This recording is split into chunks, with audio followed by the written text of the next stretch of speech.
Bonjour Christian Trimois. Bonjour Monsieur Laurent Koro. Pourquoi une nouvelle candidature du président Faure Gnassingbé après 15 ans de pouvoir? Lorsque le président de la République a accédé au pouvoir au Togo en 2005, il a hérité d'un pays socialement délabré, économiquement exsangue et politiquement divisé. Voilà ce qu'il dit. Que quand Faure Gnassingbé a hérité le pouvoir, il a hérité de qui? Il a hérité le pouvoir de qui en 2005? Faure Gnassingbé a hérité le pouvoir de qui en 2005? Il a hérité de son père. Et Christian Trimois nous dit que son père a laissé un pays socialement dévasté, économiquement exsangue et politiquement divisé. Ça, ce sont les œuvres de Yadima. C'est ce que Trimois dit. C'est Trimois qui le dit. Il est actuellement secrétaire général du gouvernement. C'est lui qui le dit. Donc, moi, je n'ai plus à me battre pour présenter le bilan de Yadima. Puisqu'il y a un membre du RPT Uni qui le dit si bien que quand ils ont eu le pays était totalement dévasté. Économiquement dévasté, socialement dévasté. C'est Trimois qui le dit. Écoutez-le. C'est lui qui le dit, c'est pas moi. Donc on n'a pas à se débrouiller pour aller chercher le bilan de Yadima pour que les gens viennent vous dire que vous avez menti et tout ça. Mais c'est un garde uni qui le dit. Bonjour Christian Trimois. Bonjour Monsieur Laurent Koro. Pourquoi une nouvelle candidature du président Faure Gnassingbé après 15 ans de pouvoir? Lorsque le président de la République a accédé au pouvoir au Togo en 2005, il a hérité d'un pays socialement délabré, économiquement exsangue et politiquement divisé. Voilà. Il a progressivement... Voilà ce qu'il dit. Est-ce qu'il a hérité le pays du père de tous ceux qui sont ici en ligne ou bien du père de quelqu'un parmi nous? Il a hérité le pays de son père. Et donc, c'est son père qui a laissé le pays économiquement dévasté, socialement délabré et politiquement divisé. Alors, quelle œuvre les universitaires veulent célébrer scientifiquement? Et Yadima a inventé quoi? Alors, vous les universitaires, les professeurs d'université, vous les universitaires, je m'adresse à vous. On a plein de collègues, on a plein de camarades de promotion qui sont aujourd'hui professeurs agrégés, maîtres de conférences et tout ça. Vous ne vous battez pas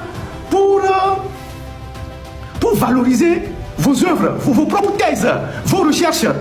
Vous ne vous battez pas pour valoriser vos propres recherches. C'est celui qui a laissé un pays économiquement dévasté, socialement délabré et politiquement divisé. C'est lui que vous voulez vous magnifier. Vous voulez raconter quoi? Vous voulez raconter quoi? Dans les autres universités en Afrique aujourd'hui, on amène les étudiants à fabriquer les ordinateurs, à fabriquer les portables, à fabriquer les ventilos, à fabriquer les tracteurs, à fabriquer les téléphones, à fabriquer les drones. Tout ce dont l'Afrique a besoin aujourd'hui pour évoluer. Dans les universités en Afrique aujourd'hui, c'est ce qu'on fait pour les étudiants, pour les mettre au service du développement. Vous, les universitaires togolais, vous voulez faire un colloque international scientifique sur les œuvres de Yadima. C'est quelle œuvre? Les œuvres de Yadima viennent d'être décrites par Trimois. C'est quelle œuvre? Donc, vous êtes des universitaires et vous accompagnez l'ignominie. Vous accompagnez la réécriture frauduleuse de l'histoire. Le faux. Vous êtes des faussaires. Les intellectuels faussaires, c'est Boniface. Comment il s'appelle? Il est professeur à l'IRIS à Paris. C'est lui qui a écrit ce livre-là. Les intellectuels faussaires, vous êtes de cette catégorie-là. Et c'est vous qui bombez le torse parce qu'on va vous donner 200 000, 300 000, 400 000 pour aller animer une conférence. Alors que votre mission en tant qu'enseignant-chercheur, en tant que chercheur, professeur, c'est d'amener vos étudiants à valoriser leurs compétences, à inventer, à matérialiser les idées qu'ils ont, à créer des laboratoires. Aujourd'hui, en 2025, les Togolais continuent d'importer des ventilos de l'extérieur. Les Togolais continuent d'importer les ordinateurs portables de l'extérieur, les téléphones portables de l'extérieur, les drones de l'extérieur. Même le vélo, vous n'avez pas fabriqué. Vélo, simple vélo. L'université de Lomé n'a jamais fabriqué un vélo. Simple vélo. Mais on a les facultés, les écoles d'ingénieurs, de quoi. Laboratoire, vous n'êtes pas capable. Vous n'êtes pas capable de mélanger des réactifs pour produire quelque chose. Et c'est vous qui voulez aller célébrer le faux. Que vous voulez faire un séminaire international ou un colloque international scientifique sur les œuvres de Yadima. Vous êtes de vrais docteurs. Au Cameroun, là, puisque le Togo et le Cameroun ont des similitudes. Oui, même pique dent, on n'est pas capable de fabriquer. Pique dent, ça vient de la Chine. Pique dent, ça vient de la Chine. Et vous bombez le torse, vous dites que vous êtes des professeurs. Je laisse de côté tous ceux qui sont en médecine, qui travaillent, qui opèrent les gens et tout ça. Je parle des autres. Au Cameroun, là, j'ai vu 2 personnes, là, professeurs, au Cameroun. L'un dit qu'il a fait une thèse sur la présentation des vœux de Paul Biya. C'est un sujet, ça. Il a fait une thèse sur la présentation des vœux de Paul Biya. Et il est sorti fièrement docteur. Il est sur les plateaux en train de raconter des conneries. Ça c'est un. Il y a un autre. Il dit qu'il a fait une thèse sur le chantalisme au service du renouveau. Chantalisme, il veut faire allusion à Chantal Biya. Chantalisme au service du renouveau. J'espère que vous ne ressemblez pas à ces enseignants camerounais là, à ces chercheurs camerounais. Donc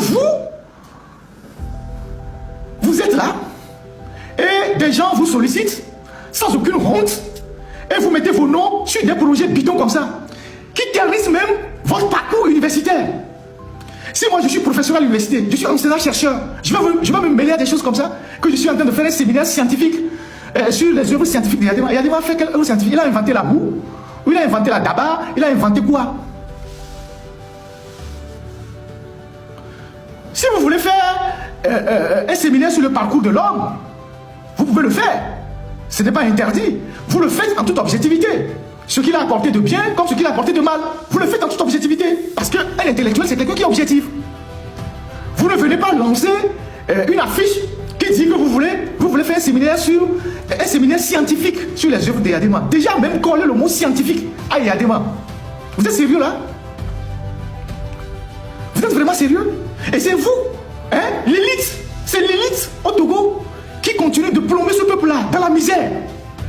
À la fin de votre carrière, vous devenez aussi misérable que ceux qui sont à la retraite. Parce que vous êtes aux affaires, on vous donne quelques bons d'essence, on vous donne une voiture, généralement on vous donne je ne sais pas quoi, Duster, c'est ça. On vous donne une voiture avec un chauffeur et quelques bons d'essence et puis vous croyez arriver au paradis. Vous êtes tellement attaché au matériel, au point que même votre propre dignité, vous êtes prêt à vendre ça. Et c'est vous qui êtes les précepteurs des étudiants. Si vous prostituez comme ça, qu'est-ce que les étudiants vont retenir de vous? Les étudiants vont retenir quoi de vous? On va observer les enseignants universitaires qui iront faire cette présentation-là d'ici quelques jours. On aura une idée sur vous. This is a sickness of the highest order.